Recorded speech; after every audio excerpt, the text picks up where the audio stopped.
Good morning, everybody. I'm Larry Weissoon. If you enjoy real-world hunting and fishing talk, you're really going to enjoy listening to my good friend, Luke Clayton, and his guest for the next hour. This is David Fox, and welcome to Outdoors with Luke Clayton and Friends.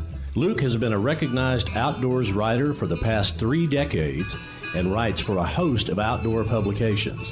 Luke pens a weekly newspaper outdoors column that appears in over 40 Texas newspapers. Luke is on the pro staff of Pyramid Air, your one-stop shop for everything air gun related. Smoking techs, electric smokers, feel free to contact Luke through his website, catfishradio.org. Now let's join Luke and his guests for this week's show. Well, thank you, my friends, and it is Campfire Talk time. It's also hunting season. Mr. Larry Weissoon, my good friend, is with us. We're going to talk about some early season strategy for getting that buck on the ground. Larry, thank you so much for being with us, buddy. Mr. Luke, always a pleasure. And of course, we need to thank Dallas Safari Club, DSC, Conservation Education, Hunter Advocacy, Hornady, Accurate, Deadly, Dependable, and we really depend on them because we're going to put them some good use before too very long. Yep. Vineyard Max. Yep. Vineyard Max is one of the best deer baits I've ever run into anywhere. And of course, they're made there in Texas. Stealth Vision makes some absolutely fabulous optics. Mossberg, you know, in the past you've used Mossberg quite a bit. Taurus, I love their Raging Hunter handguns. And, I'll tell you what, you're right. Hunting seasons are here. The bow season's been open for a while. Of course, the MLD season here in Texas has been as well too, but most of the regular deer seasons across the country won't really open for another few days. I'm talking about gun seasons kind of thing. Yeah. It's a last minute thing to kind of get ready for, but at the same time, there's a lot of things you can do to get ready. Of course, having Vineyard Max out is going to kind of locate those deer and kind of pretty much keep them in the same area. And of course, with the rut not that terribly far away, it's really a good idea if you got a bunch of does around you. So if nothing else, that Vineyard Max may pull those does in, and that, of course, will pull in a buck as well, too. Yeah, that's true, Larry. Baiting, you bet. Something that I've watched especially from bow hunting for a lot of years in October. And, of course, now we can hunt many of the managed land ranches where you have permits. You can hunt in October with a muzzleloader, a center fire, whatever, the permitted ranches. But I have spent a lot of time in the woods during October, and acorns. Oak trees, when those acorns start dropping, it's a game changer. I've seen it happen. I know you have, Larry, through the years. If you can find, baiting is good, and I do a lot of it with the Vineyard Max and corn, and, we all do. But when those white oaks, if you have any, or red oaks for that matter, if you don't have white oaks, when those acorns start knocking, falling out of the trees there, those deer, the patterns sometimes change in October. And if you can find a good, an oak tree, Larry, and I do this, I've just learned it years ago, and look for the caps, Yes. Look at the caps on the acorns. Deer will kind of chew them up, and there'll be little bits of acorn caps. But squirrels, a lot of times they'll just pull the acorn out of there, and you'll have a whole cap under there. Little things like that. But I think acorns are something right now for the next few weeks that people oak trees they need to look at, I tell you what, you're really right, Luke. I've seen deer just almost vacate an area because on a particular property where you didn't have any oak trees, like maybe in a certain area, and up on the top of the kind of ridges or a little bit higher country, you're covered up with white oak acorns. And of course, the white oak acorns are generally considered a little sweeter, and all that means is that they have less tannic acid as compared to the red oak. So, but if you don't have white oak acorns, oh my gosh, any kind of acorn is going to make the difference in the world.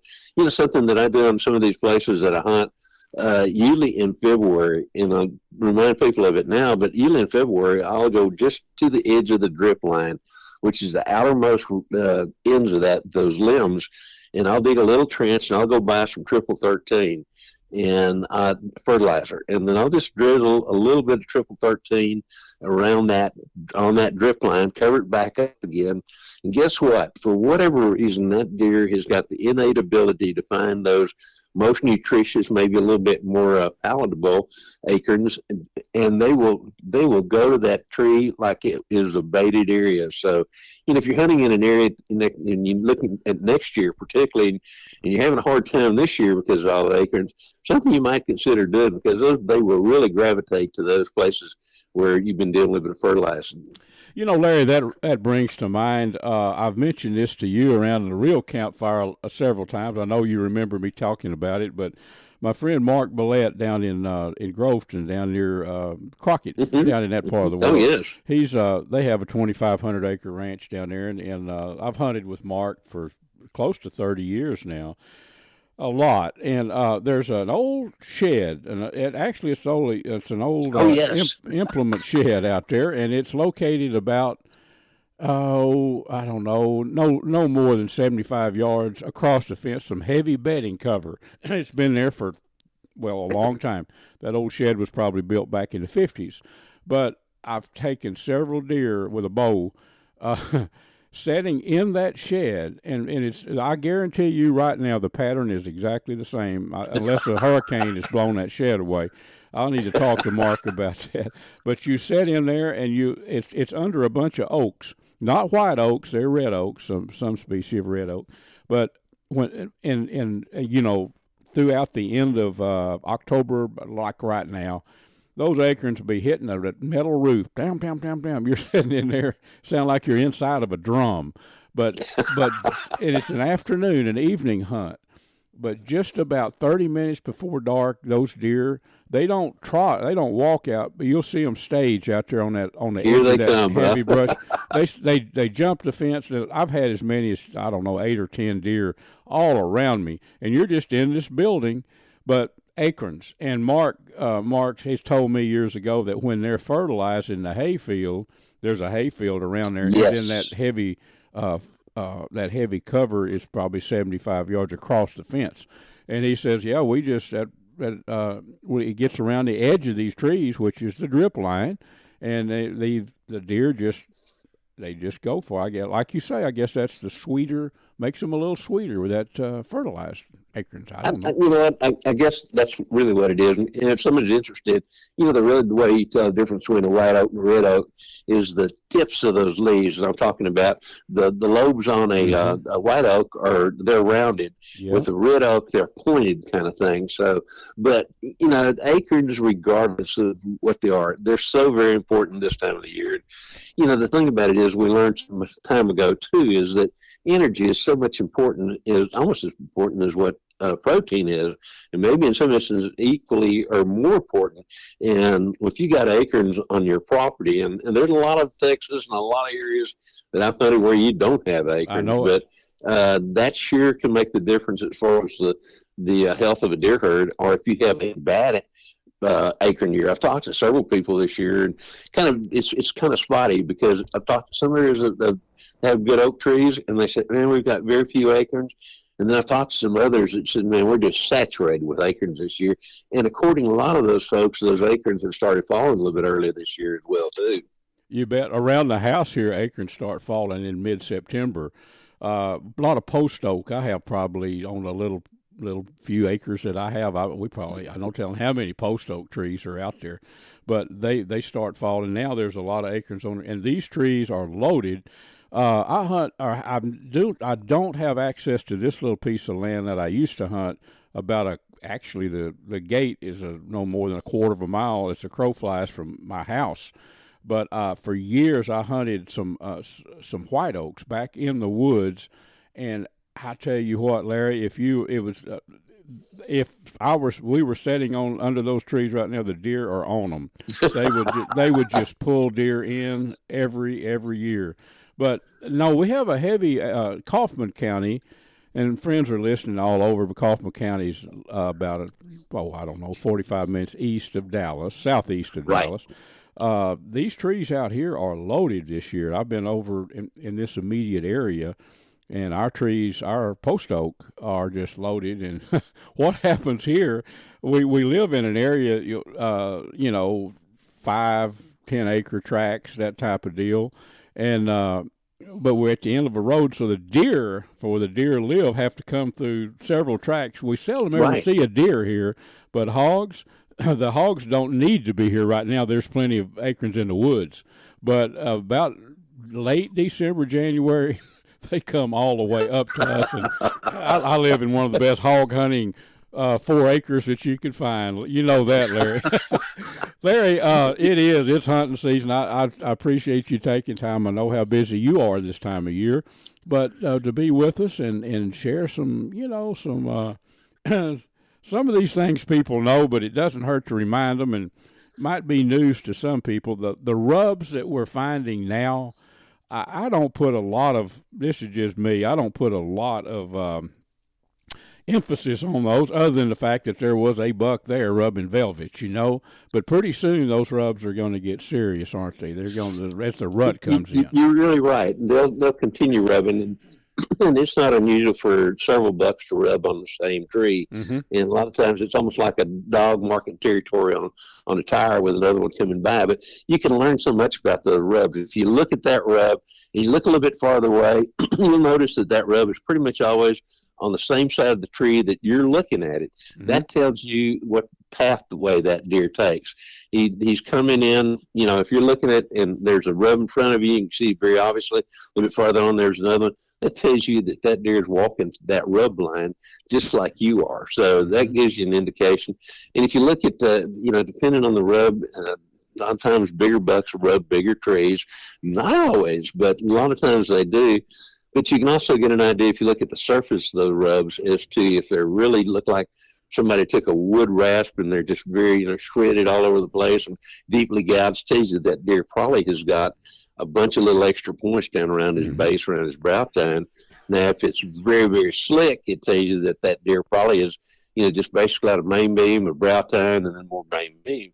But there's much you can learn about those rubs, and right now is a good time to really start thinking seriously, depending on where you are, because there are certain areas in the country where the rut is about to kick off. Mm-hmm. In some areas, it's already over with. We've got an area in Texas where you live this part of October, the breeding season is pretty much passed. But for the most part, it's knocking on the door right now. That's it, Larry. Well, it's time for you to do what Mr. Whitetail does, and that's probably get all your stuff located for the next hunt. I look forward to joining you in a couple weeks up here at the Choctaw Hunting Lodge for a deer hunt. I'm looking really forward to that. So you'll be back next week. We'll talk some more hunting. How about it? Absolutely, and I'm really looking forward to it, Luke. Well, friends, Mr. Larry Weissoon is going to tell you about the finest hunting optics that we have ever found. Luke, these are called Stealth Vision. They come from Crockett, Texas. Dr. John McCall developed them. They're 34-millimeter tubes as opposed to the narrower tubes, so more light transmission. They have a little green light that comes on. That scope is leveled because that's when you want to pull the trigger. They have an optional lighted reticle as well, too, and a whole lot of other products, and folks can learn more about them by going to stealthvision.com. Folks, I want to introduce you to Vineyard Max. Now, this is an awesome deer attractant, a food attractant that's made with hammer-milled grape skin, dried hammer-milled grape skins. It has a mixture of rice bran and also corn chops. Very effective. Deer can smell the scent of grapes from a long way, and it brings them in. I've used it in West Texas out with Larry Weissoon, and we were out there where deer are not even exposed to grapes, and they came right in. Also, Vineyard Max has a very good line of game and fish feeders. Check them out online, vineyardmax.net. Friends, I want to tell you about an awesome camping destination, Wind Point Park on Lake Tawakoni. It's over on the far east side, kind of the northeast side of the lake. It's a pristine park. You can go there and view, I think they estimated a couple of hundred deer on that couple of hundred acres there.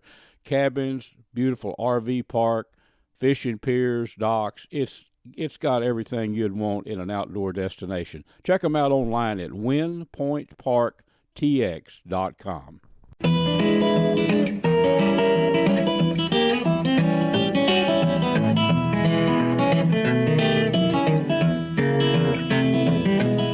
folks, this segment is made possible by Smoking Tex electric smokers that I've been using a long, long time, Ultramatic feeders. I'd like you to check out the big bore air gun that I've done a great deal of hunting with. It's the Seneca Dragon Claw, 50 caliber, pressures up to 3,000 psi, and it looks like a conventional rifle. Wooden stock. I think you'll like the appearance, and I know you'll like the performance. It shoots not only bullets, but also air bolts as well, tipped with a broadhead. Check it out. It's the Seneca Dragon Claw. Well, friends, I hope you enjoy the little visits that my buddy Larry Weissoon, Mr. Whitetail, and I have each week. We've been doing this together for 18 years here on Catfish Radio, and yeah, you can tell by the conversation that it is strictly campfire talk, nothing scripted, but we really have a lot of fun, and something that I think Larry and I both, I look forward to the visits each week. You know, deer season is here. Well, the rifle season's about going, and here in Texas, we can, starting with the opener of bow season, on managed land ranches, you can hunt with anything. Make sure these are by permits, you know. Make sure and don't think you can just go to any ranch and hunt, but the managed lands permits are out, and you can hunt with any legal weapon, you know, during that period. But a lot of us are at deer camp right now, and we're about to be really big time in the next few weeks, next month, and on through the winter. Recipes, things to cook. Let me share a couple of easy camp recipes with you. I'm an old camp cook, you know. I'm no chef, but I've cooked a lot of meals that sometimes I prepare them at home, and then have them ready. That's if you're out hunting deer, just say that at deer camp. Well, in the mornings, you know, you're up early. I don't want to get up and start cooking a big breakfast. You know, a lot of hunters come in about 10:30 and have a big brunch. That's a pretty good plan, I think. But as far as getting up and cooking and getting all that breakfast smell on your clothes and then go deer hunting, I'm not a big proponent of that. I like to just eat a little something light. But for breakfast, a lot of times what I do before I even leave home, I'll take some venison sausage and eggs and potatoes and some some pecani sauce, whatever, and make a bunch of breakfast tacos. You know, just make them and wrap them in. I like to wrap them in the light foil, foil wrap. Make a whole bunch of them and put them in Ziploc bags and, take them with you. And then that way you have breakfast, and you got your sausage, eggs, and potatoes, everything like that you need in a breakfast taco or breakfast burrito, I guess you'd call it. And then there are people in the evening meal now. That's a whole different animal. A lot of people come in, say you harvest a deer, somebody in camp shoots a deer about dark. Well, you're not really, if you're going to help them get it in and all that, you're not going to be back to a cook stove until probably, honestly, during the winter, late fall, until probably, 7 o'clock, 7 or 7:30.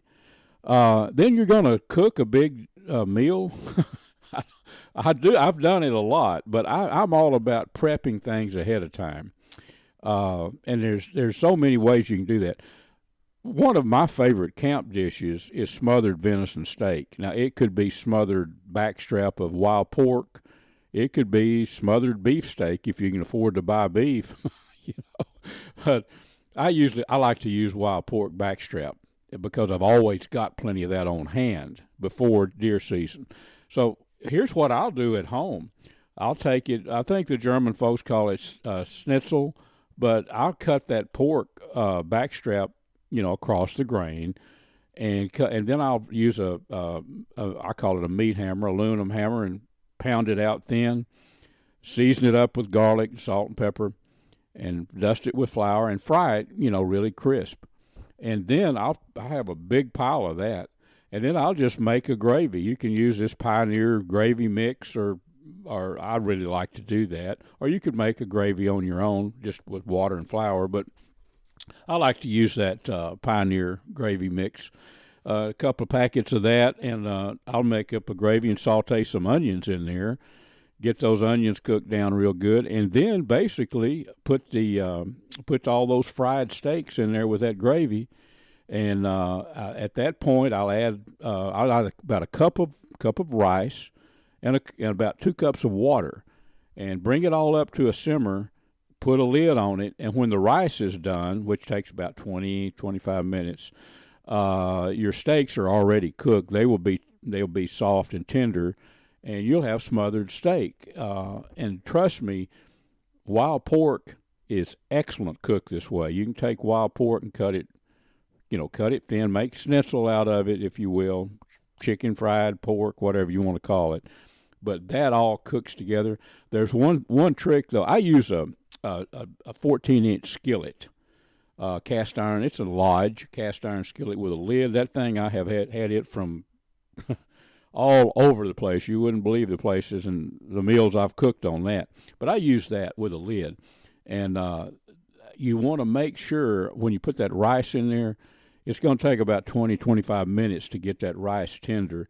Make sure in about 10 minutes, take a metal, some kind of a strong spatula, and scoop from the bottom and turn it over and mix it up, because that rice will stick on you. If you've done that very often, you know this already. But that's a great meal. You can cook up a big old, I call them Tupperware, but a big old storage, plastic storage thing and can, and fill that thing up with all that smothered steak and all. Put it in your ice chest, and put the ice on top of it. It'll keep for 2 or 3 days, or probably longer than that if you keep it ice cold. Get to deer camp. Then when you get in at 7 or 8 o'clock, after field dressing that deer with your buddy and getting him hung on the meat pole, break out that Tupperware thing full of smothered steak, put it back in that same old skillet and heat it up.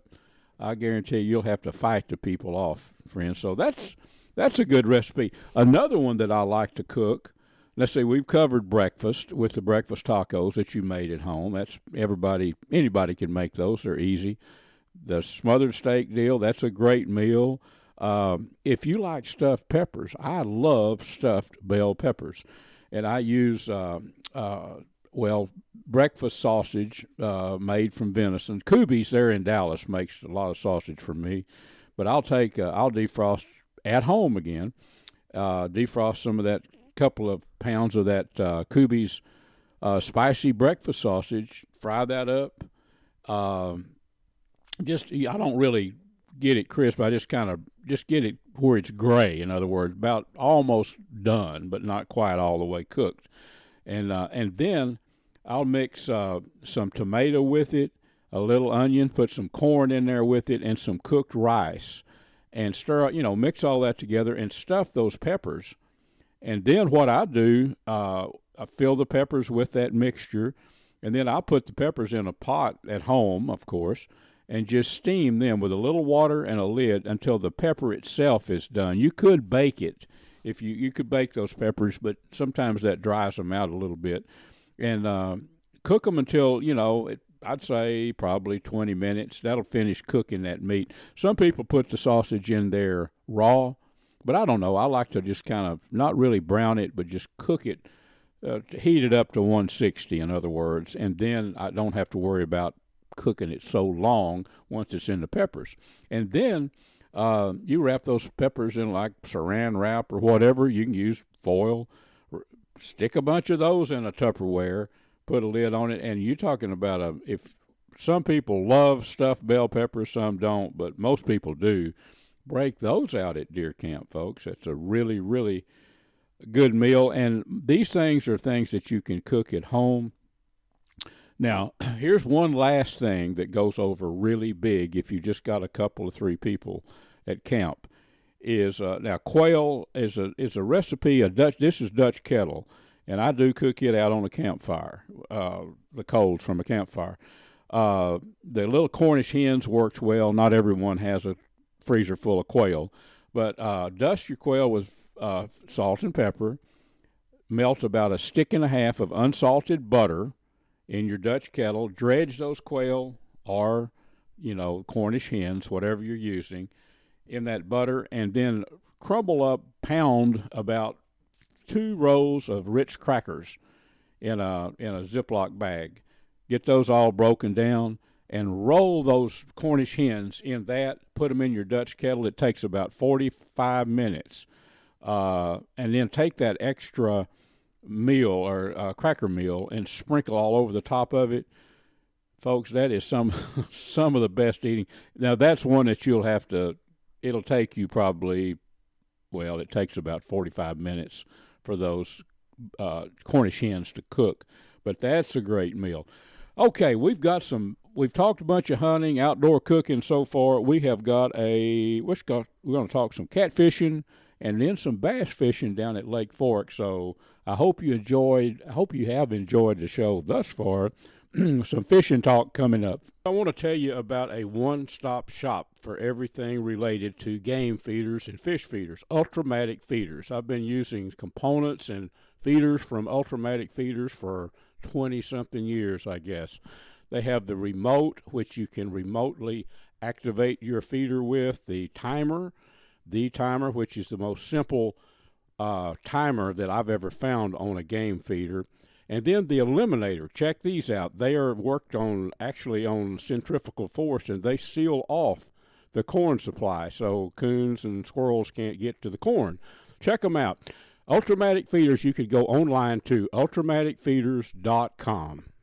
Folks, let's talk a little outdoor cooking. Let me tell you about an electric smoker that I've been using for 15 years, I guess. Smoking Tex electric smokers. If you're tired of staying up all night keeping that wood fire burning when you're barbecuing, give Smoking Tex a try. They're made to last a lifetime. You can check them out at smokingtex.com. That's SMOKINTEX.com. For seasonings, anything to do with outdoor cooking, all kind of jerky seasonings, sausage seasonings, Butcher Packer Supply. That's butcherpackersupply.com. I think the website is butcher-packer.com. Big Sam left Seattle in the year of 92 with George Pratt, his partner, and brother Billy too. Friends, this segment is made possible by Platinum Cadillac and Chevrolet in Terrell, Texas. Stop by and visit with my buddy Mr. Justin Rudd and his team of experts and let them put you in a new Chevy pickup or a Cadillac or whatever you might be in the market for. Also, the Choctaw Hunting Lodge up in southeast Oklahoma. Check them out at ChoctawHuntingLodge.com. Also made possible by Pyramid Air, your one-stop shop for everything air gun related. Well, friends, we've had plenty of hunting talk. Not too much. You never get enough, but it's time to shift from hunting talk to fishing.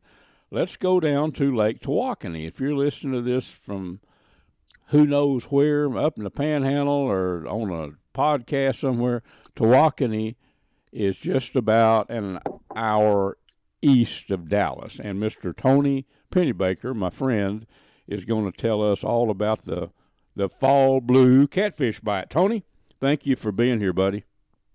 Good morning, Luke, and thank you for having me. Yes, sir. I know that you're on the cutting edge of the blue catfish.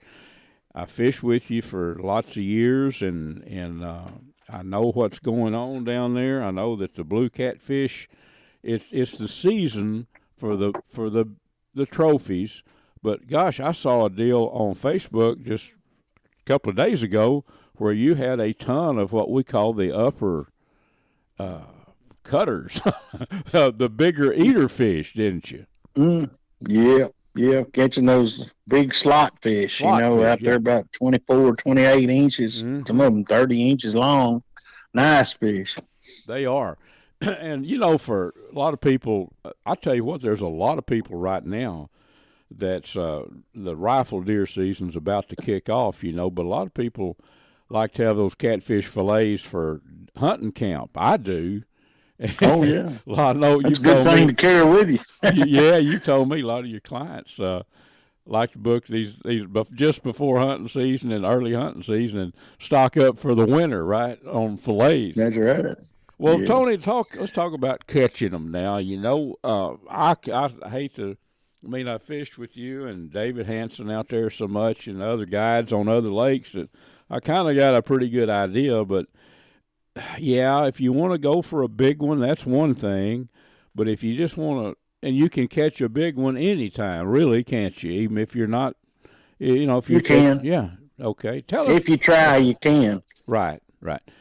Well, what's the difference, Tony? And say you've got someone, some client, somebody you don't never fished before, and they just want to go. They want a bunch of fish to eat. Okay, then you've got that person that I've never caught a great big catfish. I want to catch a big one. Do you handle those two type of clients differently when you go fishing to when you take them fishing? Well, about the only difference is the bait. I mean, if they're dead set on a larger blue, a trophy, sure enough trophy, and they don't care about getting meat, then I'm gonna probably use the biggest baits I can catch. Mm-hmm. Not saying I'll use a big bait, but I'll use the biggest baits I can catch. And I'll use some of the medium size also, because sometimes fish don't want to eat a great big bait. Right. You'll catch him on a smaller bait anyway. Yeah. But yeah, we might go trolling in deeper water, just depending on exactly when it is and when I've been catching. And it doesn't matter, because a lot of times this time of year you'll find them great big fish in that shallow water. So I'll try both things and see how it works out. That's kind of a day-to-day, week-to-week deal, depending, I would imagine, on the weather, isn't it? I know most times when I fish with you, we never not fish shallower water, and I would say most of the time through the years that you and I've caught fish in semi-shallow water.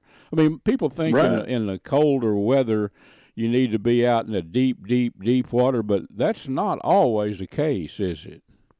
It's not, and it's not even that way when it's hot. Yeah. For years I thought myself that when it got real hot that you need to go out deep. Yeah. But that's not entirely true either. You can catch some pretty large fish back in them shallows. Exactly. Yeah. Well, a pattern, a weather pattern that you think, Tony, that's something that would be interesting to people. What would be an ideal winter or fall? Let's just say from now through November. What would the weather be like if you was going to choose it for a good day to catch catfish? Shoot, man, when it gets down in them, to me, lower 80s and down to 70 degrees, top temperature for the day. Yeah. Water's cooling down to maybe lower 70s, upper 60s. Perfect, perfect for catching fish, either dragging around in the deeper water here at this lake or going shallow too. It's either way. I mean, the water temperatures are falling now, and they'll keep falling. The days are shorter and it's not as hot. Right. But those fish you can fish 20 foot or you can fish 5 foot and catch near about the same fish. Right. And then the rigs that you use, the Santee rig, which is basically a Carolina rig with a floater up above the bait, right? That's and I bought some of those soft floats I was going to experiment with. I hear they're working good, but I haven't rigged one up yet. But I've got the Demon Dragons on there, and the imitation Demon Dragons, and for deeper water dragging, I use a different rod and reel. It's the same rod, but a reel with a counter on it, and I pull those planer boards. And those rigs I've got more money in. When I go shallow, I use basically the same rig, but it's built cheaper. I don't put those $high floats on those. Now they're at risk. They're risking them sticks and stuff out there, and you lose a lot more of them. So I just go cheap there. I pour my own weights, and I use no rolls, and so I rig it where it's just cheap. That way, when you lose it, you ain't lost nothing. If you will, describe a no roll, Tony, to folks that may not be tuned in on what that is. It's a flat, lightweight, kind of V-shaped, smaller on the one end and larger on the other. Kind of like a bell, kind of bell shaped, I Yeah. guess you'd say. Yep. Kind of like a bell, ain't it? It is. Uh-huh. Got a hole through the center of it, and you can Uh-huh. put your main line through it. Mm-hmm. Or you can do like me. I build a lead leader and use heavy line on it, and then you got swivels in place there where you can snap everything on and off. It Yes. makes it easier, especially now. I don't use no rolls when I'm dragging Mm-hmm. baits out there trolling. Only when I'm anchoring. And what would you use? What would you use when you're out there? Well, by trolling, you're I really make a couple of different kinds. I make some of those things with 1/2 ounce round weights. Yep. Yep. You know, and then I make some of them with a 1/8 ounce worm weights. Mm-hmm. And it takes a bunch of them, you know, to make an ounce. It takes 8. Yeah. Yep. Takes 8 of them to make an ounce. So I'll have about 16. If I want a 2 ouncer, I'll have about 16 of them on a leader. And like I said, I usually go heavy there on that lead leader. I use 80-pound line on it and use 50-pound for my hook leader. And of course, your main line, I always use 40-pound on my main line. Yep. Yep. It ain't gonna break. I mean, 90% of the time, and you can test this theory. 90% of the time, when you hang up on something and have to break one, it's gonna break in your shortest leader. Mm-hmm. Like your mono is gonna break in your shortest leader. You know, I've And noticed that. that'd be your hook. I mean, unless you build your weight, you could have your main line. It just depends on how you rig. But if you got a separated leader on there, that leader says 3 foot long, as opposed to your main line. When you go to pulling on it, it's got less stretch in it than that main line does, and it will break first. It makes sense. It does, and I've noticed that in my fishing through the years too. You're right. A lot of little subtle things, Tony, that you. The only way you're going to learn it is by being out there and doing it, isn't it? And you do it enough times, and you finally realize, hey, you know, that short leader's giving it up, and that's why I've gone to 80-pound line on the lead leader. 80-pound will come less near breaking than that 50-pound hook leader. I can see you know, that. But I guarantee you, if you shorten that, if you put a 50-pound on that lead line, same as the hook, it will break. I say 98% of the time, it will break in the middle of that lead leader. You bet. When Tony, you pull on it. If it's hung on the bottom now, fishing, when you're fishing and you got a fish on there, that's all in your drag system. You probably ain't going to break none of that stuff unless it's damaged.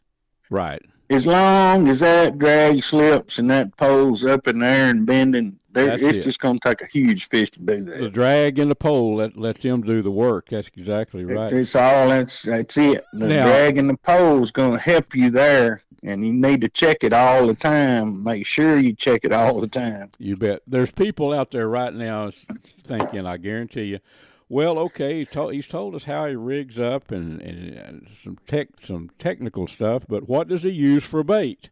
For blue catfish, Tony? It's cut shad. Cut shad and perch. Mm-hmm. You know, I catch my own bait. Yep. I'm not big on buying bait unless I have to. Right. I mean, it's just an expense. It's not necessary if you know where and how to catch your bait. Right. So I use shad and perch, and I not necessarily I call a large shad like a 15-incher, you know, plus. That is, yeah. You know, that's a big one. But what I use and what I love to use for eaters, I like 6-8-inch shad. You know, cut their head off and cut the couple of sections out of the body there that's got the gut and the gizzard in it, and then dragging around out there. If I'm dragging, I like to get them up to at least about 10 inches if I can. Yeah. You know, 10 or 12-inch shad there. It's not real big, but it's bigger. You know, and you cut it a little different when I'm fishing for just eaters. I'm going to probably just cut the head off. Mm-hmm. You know, and if I'm going for trophies, I'm going to cut maybe, fillet down the side of it Right, and cut it off down towards the tail and just open it up where it entices the fish to really try to bite it. Yep. Now, Tony, we've got time. I'm about out of time with us here, but I've got time for one more question for you.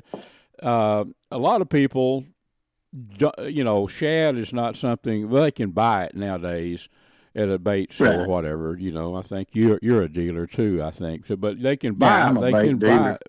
Buy it. But if they don't have shad, a lot of people you hear a lot about white meat, breast meat of chicken, which will stay on the hook. I even hear about chicken gizzards, and then you hear a lot about soaking it in Kool-Aid or whatever. I don't know. What do you think? I mean, yes, I know it'll catch fish, but it won't. It won't. If you ain't got time to catch bait, and you don't, and you can always go to the bait shop and buy bait, the real stuff there. And but fish will bite that chicken breast. Yeah, they'll bite a chicken gizzard. They'll bite a heart. There's a number of things. If you're a deer hunter, you save some of that scrap, you trim off them deer and use it, they'll bite that. Oh, boy, we've used hog liver. Our buddy Jeff Rice, who's a part of our TV show and puts it together, called A Sportsman's Life. We were down there, and I had a trot line in the creek down there that I wanted to set out, and we set that trot line out, and I said, look, we shot a hog the night before, and I carved up a bunch of that hog liver. You couldn't fight the channel catfish off of that. No, they love it. It's bloody fish. Them catfish love blood. Blood draws them. Well, we're out of time, Tony. Would you, folks? Tony makes Tony P's punch bait. It's as good as it gets for the fishing a channel catfish. Blues will hit it too, but we know blues like that fresh meat. Tony, how do they contact you or find your bait, buddy? If the best thing to do for bait or to book a catfishing trip with me is just call me, 903-474-3078. You can look me up on Facebook, Tony Pennebaker, or Lake Tawakoni Catfish Guide, and my website is LakeTawakoniCatfishGuide.com. You got it, Tony. I look forward to getting down there with you and stock up on a few blues for hunting camp. We'll hope to see you. We need to go here pretty soon. For about the past decade, I've been hunting editor for Air Gun Hobbyist magazine. I think the only magazine devoted strictly to air gun shooting and hunting in the country. Well, in that length of time, I've learned quite a bit about big bore air guns and smaller calibers too. A spot to go to that if you're interested in air guns, you need to know about Pyramid Air. The website is PYRAMYD, pyramidair.com. They have anything and everything you need, from the guns themselves, the big bores or the smaller calibers, to the accessories. Just remember pyramidair.com, and there's a number when you get on the website if you need to call and talk to somebody. Give them a buzz, and they can fill you in on little details that you might need to know about shooting or hunting with big bore air guns. The snowflakes fall as winter comes, and time just seems to fly. Friends, this segment is brought to us by CVA muzzleloaders. In my opinion, the very best muzzleloaders in the world, the ones that I shoot. You can check them out online, cva.com. Kubi's Wild Game Processing and Kubi's Restaurant in Dallas, and Vineyard Max, maker of some awesome deer attractant and some very fine game feeders and fish feeders, located down in Nacogdoches, Texas. Check them out at vineyardmax.net. Well, friends, what do you say we pack up the old truck and head to Lake Fork? Mr. Dennis Canada, I've been a friend with Dennis for, a quarter of a century. Dennis is guided down at Fork for bass. That's what he does. Let's talk about fall bass catching. Dennis, thank you, buddy, for being with us. Yes, sir. Good morning. How's it going? All is good. And you know what? These mornings in the upper 50s, and, that's what we've been waiting for, right? Yes, sir. That old heat, it'll wear on you after a while. Us Texas boys, I spent a lifetime outdoors as a surveyor, and all the fishing and hunting I've done in my life. But I know you Um, have. yes, sir. It's what we've been waiting on. Well, fall. I'm no bass king at all, but I know enough guys like you, and I fished for bass all my life. Amateurishly, but they school a lot in the fall when the weather starts cooling, don't they? Bass do. Yeah, Luke. Okay, so normally what will happen is that you start getting into September, things kind of a transitional type period, coming out of the summer patterns. And now we have a lot of grass this year, a lot of coontail. There's a little bit of hydrilla in places. And you'll usually see them schooling on some little small shad, and the fish can be a little small on those schools, but occasionally as it goes on into October, you'll see that size come up just a little bit. But they do start to get active, and there's a lot of shallow fish right now. And the deep bite is a little bit, not real consistent right now. You can still find some, but that'll come back in October also. But, as it cools off and the lake turns over and whatnot. But there's no turnover or anything yet. It hadn't been cold enough. It's just it's a little off and on, on the bite. But if you get in the right spot up around in that grass, you can really put it on them right now. I always like to pick your brain about bass, Dennis, but here's a quick scenario. It happened to me here just recently, like very, very recently, 3 days ago. I was out. There's it's about 8 acres, a deep gravel pit near my house, being fed, and it's owned by an old buddy of mine. He lets me fish and hunt there. It's only a couple hundred acres. Well, it has a lot of bass in it. I mean, a bunch of bass. Well, about 3 days ago, I was out middle of the day. I thought I'm gonna go catch some bass, and by golly, I put a rattle trap on. I'm talking about. I think I caught 5 bass in sequence. I missed one, and then I was actually catching a few small yearling bass, we call them, to eat, and I caught them and left. I went back. Well, it was yesterday actually, and I thought I was actually filming this for one of our TV shows, A Sportsman's Life. I showed them how to catch them on a rattle trap. I'm gonna just hammer them on a plastic worm. I did not get a bite on a worm. I fished for about 15 minutes, steady, dragging that worm around, covering, not a bite. I switched back to the rattle trap. I'll just hammer them again. I actually threw the rattle trap on top of a bass, and he blew up on it and nailed it on the surface. But I didn't catch him. How can it be between that time and yesterday? There was a front, some rain, all that came through. Bass they are picky critters at times, aren't they? Well, I will tell you, and now we're talking about Lake Fork here too. I know that place, and your places should be, it's not a public, should be a little easier even, pond. But at Fork, God, these things can be so finicky. They're super smart. I think these Florida strain bass are hyper sensitive, to a lot of these conditions that we have, like the surface temp drop and east wind here is really horrible. Just different things. But from day to day, you just don't know. And, the weather's probably what did that. Like, especially here at Fork, this changing, like if you're cool in the morning, and it warms up really hot in the afternoon, the clouds blow out and it gets blue sky. Man, it's just a horrible condition to fish. They'll lock up. And there'll be just little small windows during the day where you can catch them, like what you were talking about. It's just, they're crazy. But hey, that's kind of the fun of bass fishing. Yep.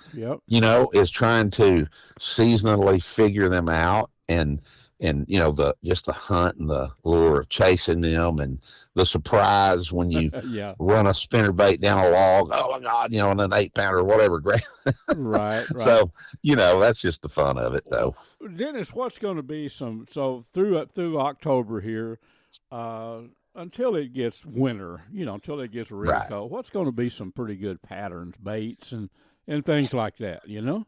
Well, up around that grass, you can't fish anything too heavy, moving baits in that grass, the underspin, swim baits, chatterbait's a little hard to pull through that grass, but you can do it. And then of course your Cinco and fluke and wacky stuff, works pretty good on the edges of that. I've been actually pitching a jig kind of out on the outside edge and getting a few on that. I had one about 9 the other day. Now it was out pretty good ways off the edge of the grass, but it's been, pretty much that. And then now the topwater thing, if you get it right and get you a little front in here with some cloud cover where, you can keep little dark clouds during the day, you can get them to hit a buzz bait, a whopper plopper. I hate even saying that word, but I it's love fun. It's fun to say. I catch stripers on that thing, I mean, hey, it works. It's goofy sounding, It's fun. Whopper, I love to plopper, fish it, but anyway, it's a great little bait. It is. Yeah, it is. I love it. But anyway, so that kind of pattern, is pretty decent. Yep. Okay. And then would you rate fall? Now I know it's a loaded question, but fall is cooler. It's just so much more pleasant to be out at Fork or wherever in October or November than it is in August. But as far as the fishing goes, the catching, how would you rate the season of fall for bass fishing? Well, up there? I rate it number 1, and everyone should come and just fish with me only, but that's just me. No, I'm just kidding. But hey, y'all, Dennis will throw a joke in every now and then. He'll do that in the boat. Anyway, go ahead. No, so really, it can be. I mean, kind of just like in the spring. It's based on the weather. It's a good time. I mean, it's a good time to catch numbers. Yeah, you can still catch big ones too, but they'll once the lake, turns over, you'll be up shallow, and once it kind of cools off, gets mid to latter October, then like I had some places last year where I pull up on humps and caught 50 fish on a Carolina rig out in 20 foot of water. Yeah, So once it turns over, those deeper fish will start to show up, and then you roll into kind of November, kind of cooling off, and then the spoons and stuff like that. But it's a great time of year. I mean, it is. Yep, I know and you can just, the old average guy, I'm a kind of a structure fisherman offshore myself. And I still like the shallow, but this is just the prime time for shallow water fishermen, guys that like to move and chunk and, square bill crankbaits and spinner baits and, those underspins. Yep. It's a great time of year for top water, the old yellow magic and the popar, and stuff like that. It really can be good. Folks, Dennis, how many years have you been guiding down at Fork? I started in 1985. Yeah. Now I lived in Dallas. Yep. And kind of was coming back and forth till I moved out here in 87. But yeah, so I started in 85 and I've been here a long time. I never really, Luke, intended to be guiding my entire adult life, but I've done it, and it's been a lot of fun. Have. You've had a successful career too. That's ironic because that's about when I first started writing for newspapers. Honestly, about 85. You and I wrote for a group called the Hart Hanks newspapers it was a community newspapers in Dallas. Of course, I did that deal in the Dallas Morning News, that fish and tips column for 14 years, before they draw. I don't think a lot of the big papers don't even cover the outdoors. But I'll tell you what does, mid-sized papers, that old column that I started writing back in 85 is every week, Dennis. It's in now 52 newspapers, and it's still, people say, how long you been writing that? And I said, I don't know, about 39 years. Hey, that's great, man. And like when we met, I just always thought you're a great guy, heck of a writer, and and good outdoorsman, and I'm just glad you've had a good career doing it. You are giving your old age away. Like I'm me, 75, Dennis. I am 75 years old. I'm still climbing up in trees, and I've got good wind. I can follow a bird dog around. Right. So right. I don't know. No, You're winning. Hey, well, that says something, Luke. For someone that gets outdoors and stays active, and stays out, and just don't go to the basement, watching Right. TV. Yeah, exactly. and keep moving, and it's just good for you. I know it is. Yeah, I'm blessed, and our buddy Larry Weiss soon, Mr. Whitetail. Larry's about 3 years older than I, and I challenge most 50-year-old or 40-year to stay up with that rascal. I'm telling you, Dennis is folks. We are visiting with my longtime friend Dennis Canada down at Lake Fork. He's guided down there since 1985. Dennis, you've got a little experience yourself, buddy. Well, about 64. I'm 64. Yeah. And I'm feeling, kind of older.